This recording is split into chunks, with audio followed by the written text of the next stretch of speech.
کہتے ہیں چور چوری سے جائے مگر ہیرا پھیری سے نہ جائے۔ آخرکار وزیر اعظم صاحب اپنی اصلیت پر اتر آئے اور جماعت احمدیہ کا نام لے کر مذہب کا کارڈ استعمال کر ڈالا۔ اور ناظرین، اقوام متحدہ کا نام لے کر جس اسلامک فوبیا کا ذکر کر رہے ہیں وہی کام یہ خود کر رہے ہیں، اور اس کو کہتے ہیں قادیانی فوبیا۔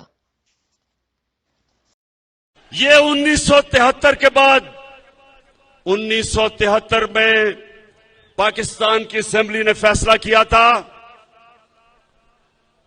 کہ جو لوگ ہمارے نبی صلی اللہ علیہ وسلم کو آخری پیغمبر نہیں مانتے وہ مسلمان نہیں ہیں۔ یہ 1973 کی اسمبلی نے فیصلہ کیا تھا۔ انہوں نے کہا تھا کہ قادیانی جو ہمارے نبی صلی اللہ علیہ وسلم کو آخری نبی نہیں مانتے وہ مسلمان نہیں ہیں، وہ اقلیت ہیں۔